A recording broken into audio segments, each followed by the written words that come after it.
This is Clark Snyder. My special guest, Mr. George Bryan. Yep, heavy on the special. Got a question for you. Oh, yeah? I have an agenda. Take me, start to finish, the rafting business. Oh. That's, yeah.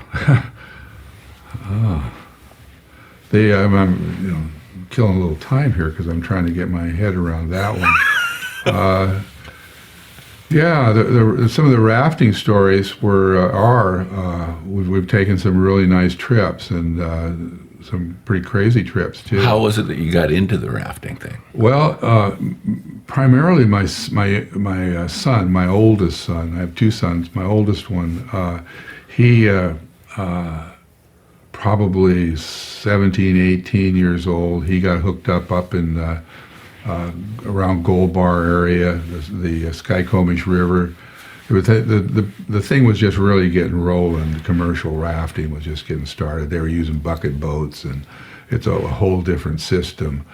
And in those days, nobody actually ran the drop. They carried the boats around it. It just hadn't gone. They hadn't learned what they could do yet. They weren't comfortable even with what they were doing. Cold water, wetsuits. You say bucket boats where you constantly are bailing the boat when you're in whitewater. You don't see very much. Is that why they call them bucket boats? They call them bucket boats because you're constantly a 5-gallon bucket boat. You're throwing water out of the boat because the water's coming into the boat, and the guy who's rowing the boat, when they're full of water, he's really hard to move. So that was the start. Was cold, wet, uncomfortable. But exciting. Nobody else was doing this, and it was a lot of fun. Whitewater's like a whole new place on the planet.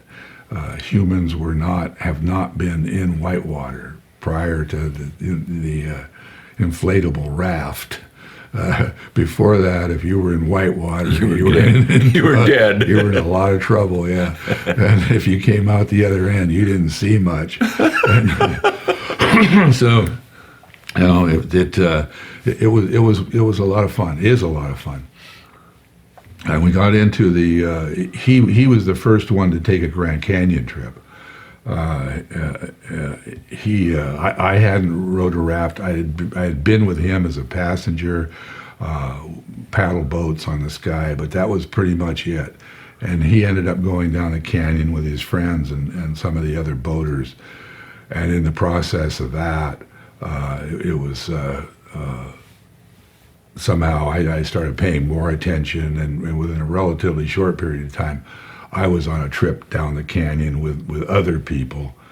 Including him? No. Yeah, well, actually, my first trip was him. Yeah. I was a passenger in his raft. That was the first trip that I went through the canyon. And then...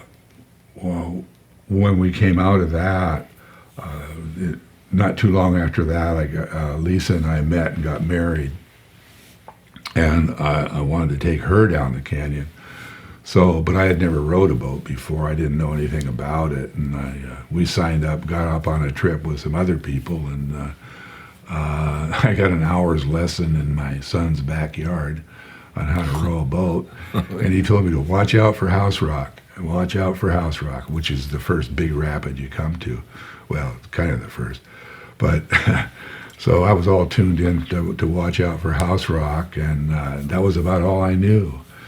And poor Lisa had never done anything like this before, camping, any of those things. She was afraid to be outside. She didn't trust the outdoors. Right. You know?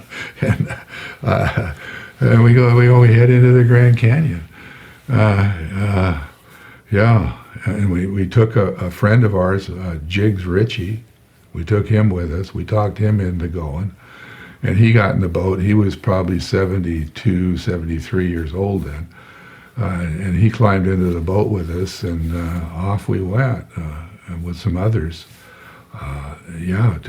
Just an amazing adventure rowing the Grand Canyon. So how many miles is that? 225 miles. So do you say rafted or? Yeah, we rafted. Yeah, we rowed it, rafted. You rode 200 some miles? Yeah, 225. Where did you put in?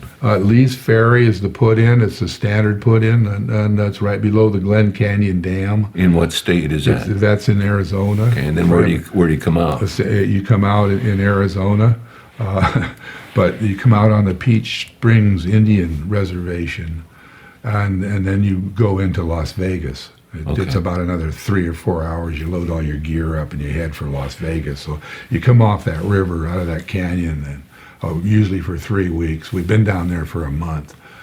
We've done probably half a dozen trips now. Oh, down the canyon? Yeah, through the canyon. We spent 1 month. We spent one whole month in the canyon. You did, really? Oh yeah. What, you'd raft a little ways and pull out and? Yeah, we got a lot of layover days. It was pretty early in the year, so we actually ended up getting socked into places. The weather would turn on us, so we ended up in 5 days in one spot because we couldn't get on the river. It was just the weather was too bad. And you got kids with you, and you got all this stuff, and you don't want to flip a raft. Yeah. What's optimal time to get down there, but also get the experience? It's a time of year. Does the Colorado run really, really fast at some times and really, really? Well, no, it's a dam controlled river. So what you really as a rafter, you're after high water. You want big water, and that's not they don't. Just depends on the power demands that they have in other cities and things. Is how much water they release. Right. These sorts of dynamics get into it when they're trying to build beaches. And if you can get, the last time we went, we had 16,000 all the way through, just steady. And that was really wonderful. What's 16,000? 16,000 CFS, cubic feet per second. Okay. Now, when low water is 12,000 to 10,000 and below.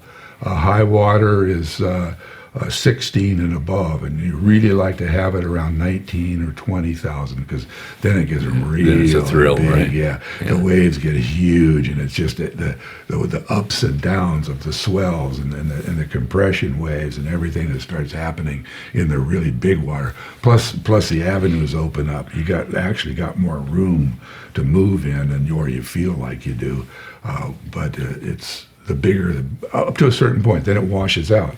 And as soon as you get above 22,000, things start flattening out, and everything is just running straight for the coast. And it just turns into a freeway that you really can't control. And it gets very dangerous when it gets high like that. So when was the last time you rafted? I just turned 70.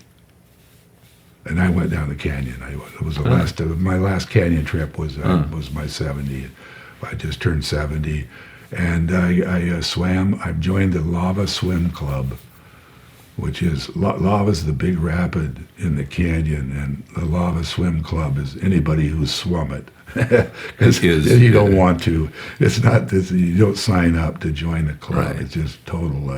If you get ejected in lava, then you're a member. You're a member. That's it. Yeah, and you can wear that on your T-shirt. And I'm a member. I made it top to bottom, side to side, and I flipped right in the entrance. Really? Coming out. There's a big ledge wave right there in the middle of the river. Oh, so it wasn't you weren't intentionally trying to join this club. Oh God, no, you don't try to do that. It's like it's the lava's the most intense rapid in the canyon, and it's called lava falls because it's a waterfalls. It just basically falls.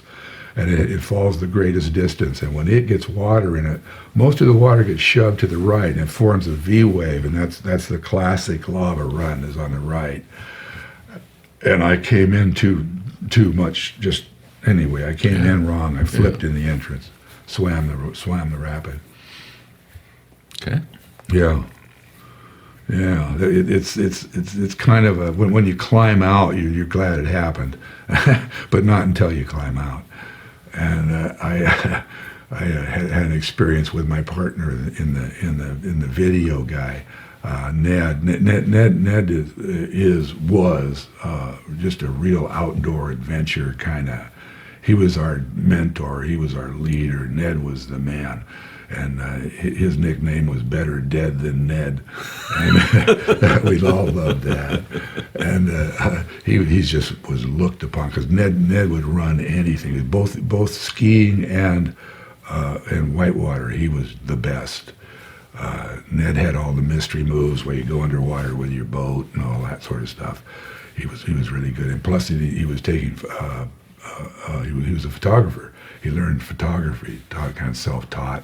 He was helped by some other people, some important people, and he just became this outdoor photographer, an adventure guy. And he was Anyways, Ned, and he and I were partners for several years on that. Well, and when you say partner, in friends, or did you? Was this a business or? No. We were friends in that when he would go somewhere. You partner? I would go, and if we could go, I would go, and we would do various rivers together, and we were on the same trips a lot, and we were together a lot skiing. He taught me to ski. I was in my probably mid-40s when I learned to ski. And where were you skiing mostly? Stevens. Okay, I would go up to Stevens, and he would come to Stevens. We'd run the Skycomish River. We were, that was our outdoor little corral up there. And it was a great way to live, It was a lot of fun. And Ned was a lot of fun. And I forgot why the hell I was talking about Ned in the first place. Is he still with us? He's one of the guys that I got a divorce from. Ned and I just had we had a real bad falling out after we had been pretty close for quite a while. Sounds like it, yeah. And we had a lot of adventures together. We ran really great rivers. I would never have been able to have the river experience that I've had without having Ned, Yeah. And when you lose a guy like that, you just like, you don't want to do it, but you just can't maintain some things. But so he's missed, or at least what we had together, what we were doing together was missed, because we had a lot of fun, and we ran some really, really great whitewater. Other than the Colorado and the Skycomish, what else? The Salt. The big adventure was the Salt River. Well, I've been on the Salt, but the easy part. Okay, yeah. The inner tubes where they hook them all together, and they put boom boxes on them, and all the college kids and all that. Yeah. That isn't where we went. I don't imagine. We went through the canyon. We started up high, and it turned into a big adventure because he and I were down there. We were filming stuff for this video. We had found ruins and such that hadn't really been dealt with. And we were out exploring those and filming those and doing time-lapse photography. And right in the middle of it, there's a big storm come in, and we realize that we can go run the Salt. So we take all our gear and we head for the headwaters of the Salt, which is up on the Apache reservation. Right. And when we get up there, the storm warnings are hit. And Lisa's up here watching the Weather Channel, and they're talking about how this, right where we are, is going to be this horrible, huge deluge of water. It's coming. And that's serious business. Yeah, it's real serious business in those canyons. And so I'm thinking, I'm here. We have a weather. We carried weather radios with us because we wanted to know what the weather was going to be when you get on one of these rivers that are not accessible in any other way. So you got to know what you're going to be out there for a week. You got to know what's going to happen, or you try to know what's going to happen. And we're paying attention to the weather, and I'm thinking that, maybe this is getting a little dicey. And then we're down at the put-in, we're loading and rigging the boats, and this guy comes down, and he says, you guys can't go. I mean, it's a blah, blah, blah. It's too dangerous. You're going to die. And he starts talking about us dying, and I'm looking at Ned saying, this guy's saying we're going to die. Should we, maybe take it? And Ned said, no, look at his eyes. He's crazy. Look at his hat. He doesn't know what he's talking about.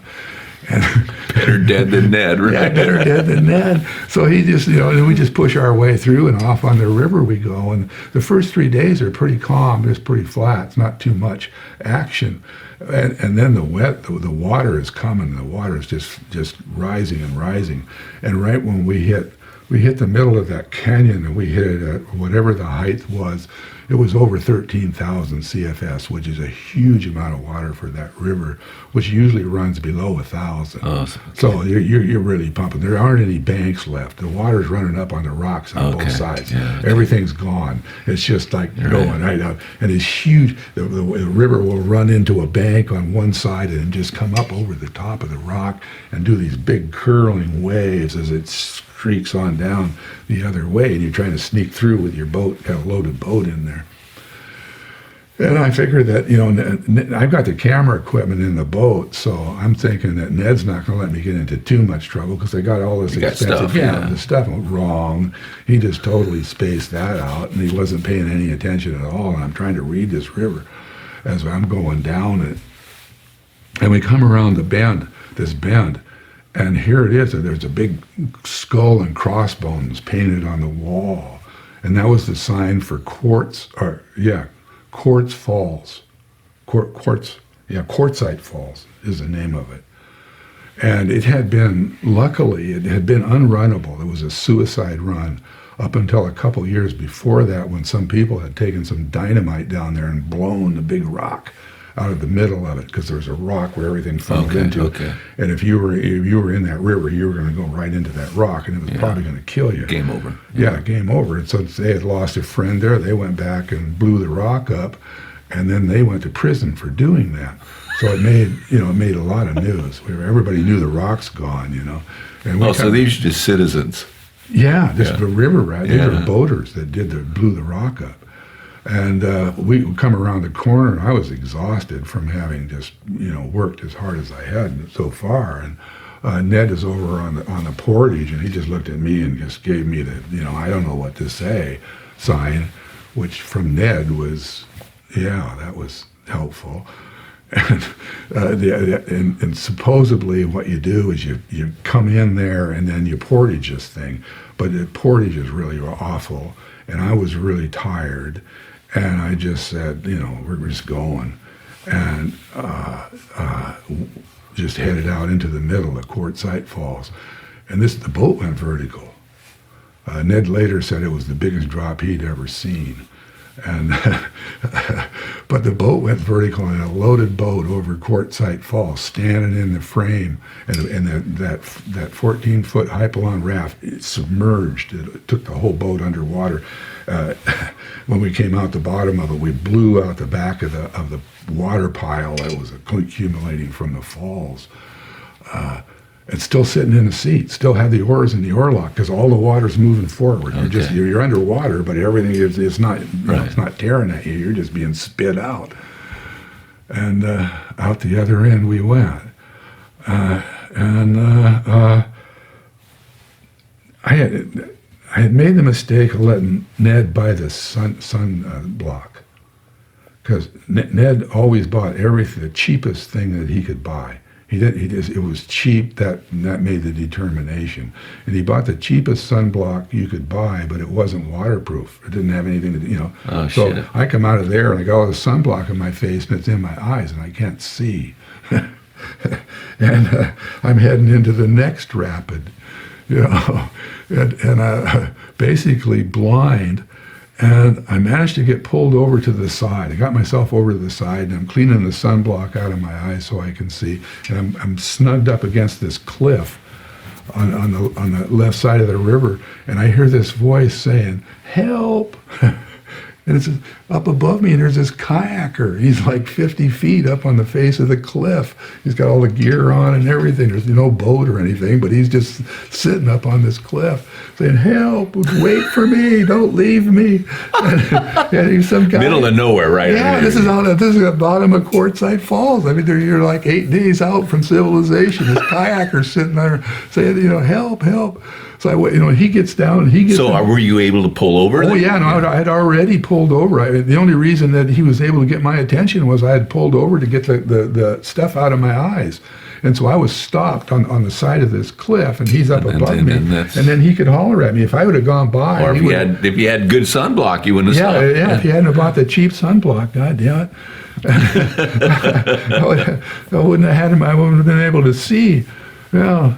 And there was that kind of stuff all the time. And and Ned knew where this phone. It was really.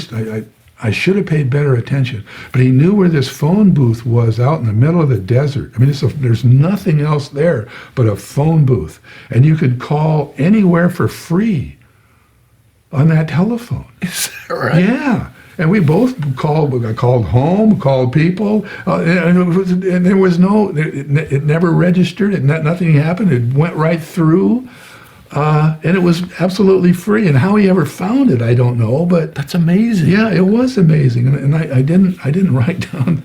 It was in the middle of the night that we pulled. Oh, you're going to make some calls. Yeah. So we get out and we do all these calls on this phone booth. It was like crossroads of dirt roads or something. Well, like that? they weren't dirt. It was a highway. Oh, it was. It was a highway, but it wasn't a big highway. It was out in the middle of nowhere. It even could have been a dirt road because we were driving around. We had all our raft gear, the old 3/4 ton Suburban loaded with boats and everything that you need. We camped out mostly, which is completely uninteresting.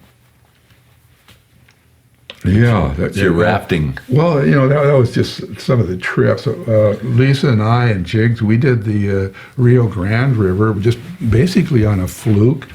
It was winter time up here, and we loaded up all the raft gear and stuff in the Suburban and took off for the south.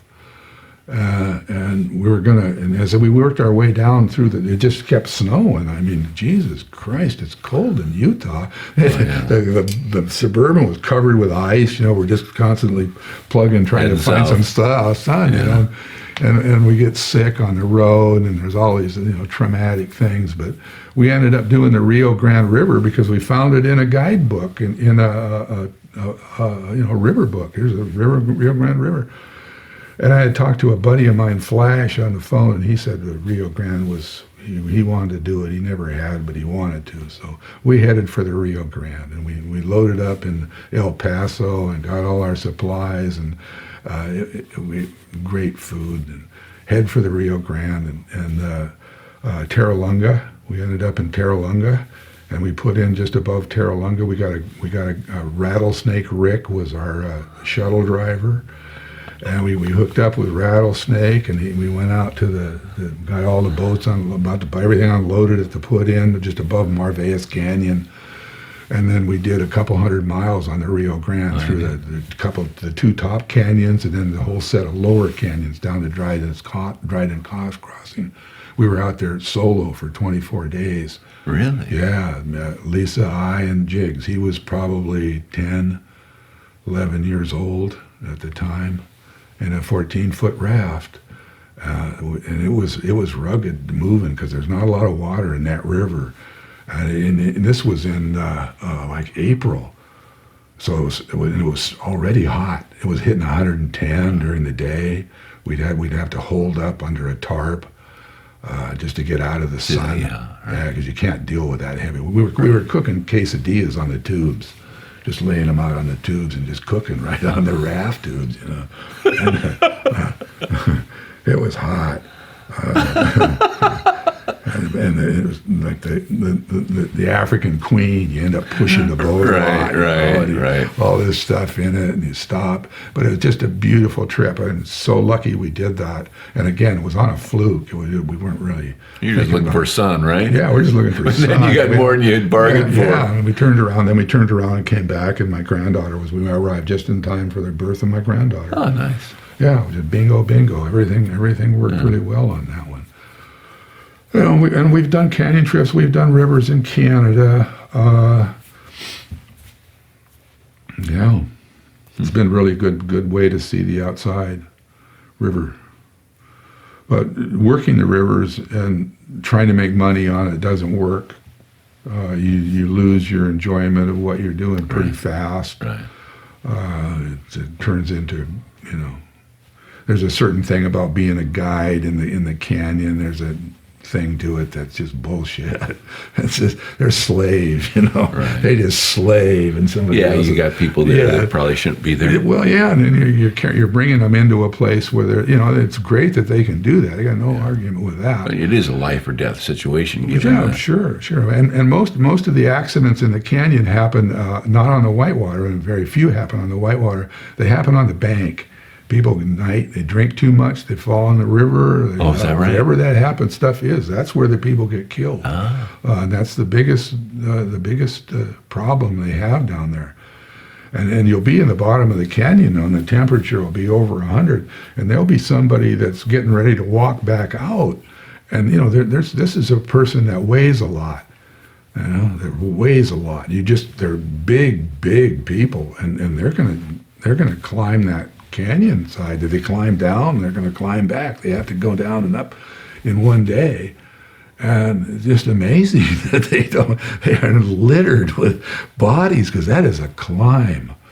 That Bright Angel Trail is a serious 11-mile climb. Jiminy. Yeah, it's like 11 miles of stairs.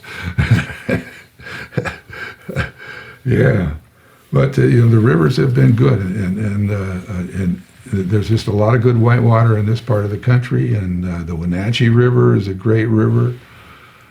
Yeah, we were right there. Okay. Yeah.